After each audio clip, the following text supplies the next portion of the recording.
Hey guys, this is Long Haul Larry with Big Blue. It is Monday the 27th, 2018, and I am just about up into Green Bay, Wisconsin. I am actually got some news for you guys and everything else. I am actually at Bobtail right now. I left Shawnee yesterday, drove home, parked the trailer, and ended up parking the trailer, and then boss man wanted me to take it to my house, leave it there, and then I'm supposed to bobtail up to De Pere, Wisconsin. So that's what I'm in the process of doing. I actually drove up last night. I drove up to Francis Creek and parked it there. So I just woke up, I'm taking off and heading up here. What am I taking it up to De Pere for? Well, Big Blue's getting dropped off at a Cummins dealer. I don't know if you guys remember or not, but when I got this truck, I took it home the first weekend and I was kind of videoing stuff and I was going over things, and I noticed that I was low on coolant. I was like, okay, that's odd. So I topped it off and I kind of looked around, didn't see any kind of leaks or nothing, and so I just kind of, okay, whatever. And then a couple weeks later, I noticed I was low again, about a half a gallon it seemed like. And so I started really looking around, looking at things and everything else, and then it was about a week later, I blew a hose on my APU. And you guys might remember those videos where I had to repair the hose on the APU, blow antifreeze everywhere, had to put a few new hoses on and everything else. And I did that and got that all fixed up, and I thought, okay, there's my problem, everything's fixed. Well, turns out a few weeks later I noticed I was low on antifreeze again. So then I started talking to the boss, and I'm like, okay, I got some kind of leak or something's happening here. I'm just letting you know about it. I'm going to start looking around and trying to test everything and see where I can find out where this antifreeze is going. Well, I checked every hose clamp. I inspected his truck up and down, put a few hose clamps on things, tightened things up. Couldn't really find anything that was really leaking. Kept an eye on it. Well then, I don't know if you guys remember, but I was having issues with my water separator. That was getting a lot of gunk in it. It kept coming up with tripping an alarm on me a few times saying I had water in the fuel. So one time I drained it and I noticed it was red. So that means my coolant is getting into my fuel. So I started doing different things and testing things and talking to people and everything else, and the whole time in communication with the boss. Well, I did a few tests on things that everybody was recommending and everything, and I pressure tested the coolant system, blah, blah, blah, all this different stuff. And it has come to the conclusion that Big Blue has a cracked head. Now, why haven't I said anything about this? Well, because we have been working on it, and the thing is that I know everybody's going to say, well, you got to get that thing to a shop. You got to get it fixed. When are you going to get it fixed? Blah, blah, blah, blah. And all this stuff. We've been working on that.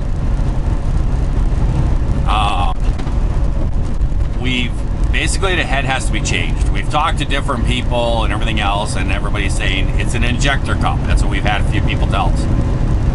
But then we actually went down to Cummins in Little Rock, and I had a big discussion with those guys down there, and I'm going to tell you, those guys know their cookies. And we talked to them about it, and they said that's the X15 motor.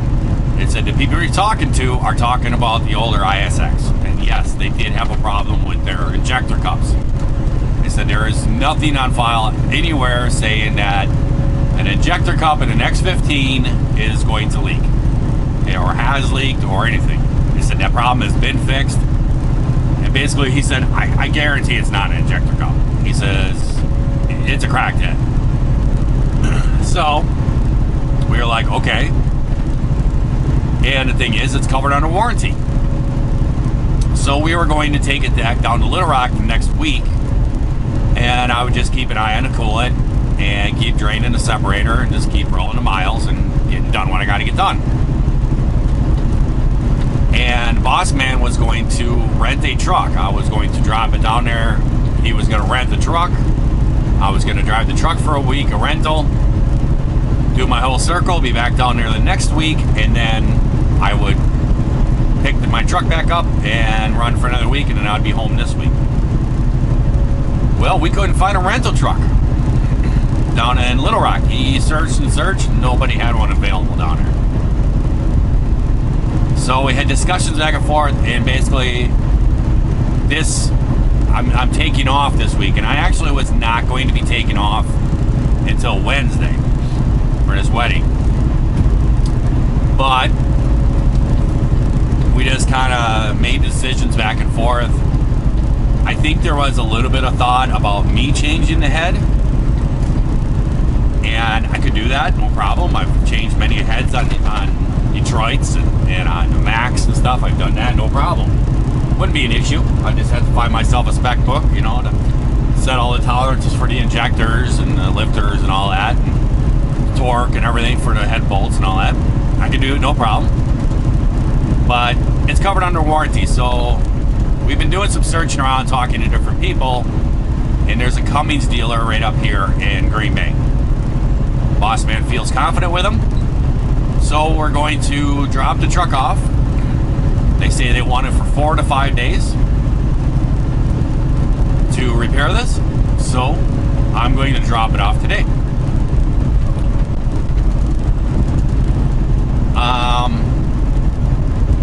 The main reason why we have been doing it this way, I know a lot of people saying, well, you should have took it into a shop weeks ago or months ago or whatever.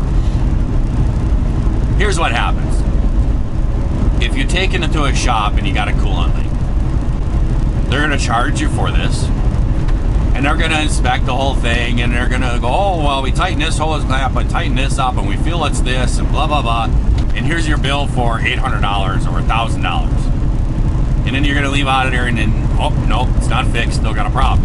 So then you're going to take it back to another shop, and you're going to go through this over and over again, and they're going to test things and then do a leak test. They're going to do a compression test on the coolant system, just everything that I've done.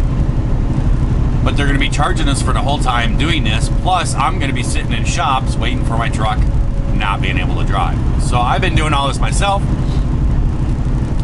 We have come to and now it's a conclusion, the head is cracked.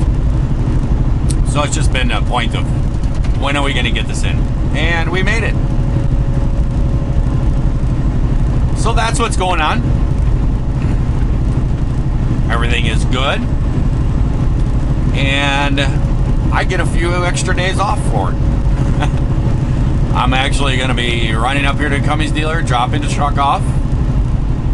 And I'm going to have to catch a ride. I'm going to see if somebody here can give me a ride. And I'm actually going to go to Enterprise rental car. I think Enterprise. I've been looking at the prices. And I'm going to rent a car. I've looked at somebody coming up here to pick me up. And this is about an hour and 15 minutes, an hour and 20 minutes, whatever, almost an hour and a half from my house. So, yeah, I can have somebody come pick me up, run me back home. Well, you figure that's going to be about 3 hours of running. And then they got to bring me back next week. So that's another 3 hours. So that's 6 hours.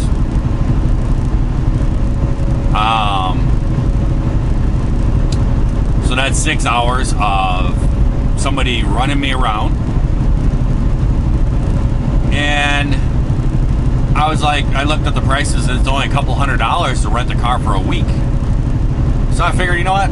I'm just gonna rent the car and then I'll go home, do a couple things over the next couple days, and then I'm going to take off and I'm gonna actually just run over to Minnesota and do this whole wedding. And then when I'm done with that, when I come back home, I'm actually just going to come back to Green Bay, drop the car off, catch a ride from there back over to the truck place, and Big Blue be ready to go, and away I go. Just makes life a lot easier. So that's what's happening.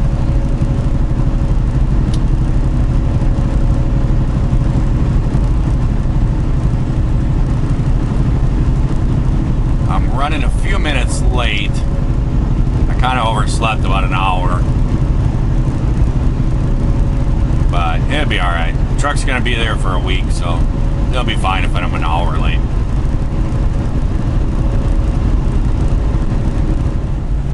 Well, hey guys, here we are. We're in De Pere, Wisconsin. And that's my refrigerator. If you hear that doinking noise, I got my refrigerator door. I got my refrigerator actually turned off. And I got my trash can sitting in the way of it closing. I want to make sure it stays open so it doesn't get stinky. I want to have a closed off refrigerator for a week.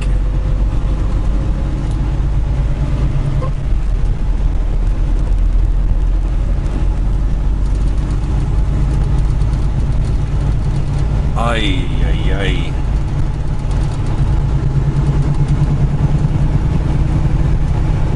This GPS is routing me all over the place. I was coming off the 172 and it was telling me that I had like 8.9 miles, and I know that the Cummins is right up here. I've seen it before, and somewhere up here. And it had me routing all through town, over by the airport and everything else, and I'm like, why am I going that way? And I'm like, so I started coming down this way, and I was thinking I was going to get off on F, but then it said, oh, you need to get off on G. And then it changed. I was only 1.8 miles away. So I was like, okay, I'll follow you. Well, now here it is. It's right up here by F. Oh, well.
Cummins place. So I'm going to be letting you guys go. I hope everyone has themselves a great day, great night as you're watching this here video. Look at that, they got an engine in their front yard. And if you are not, certainly could change that. Let's try it all over again tomorrow. So until next time, guys, see ya.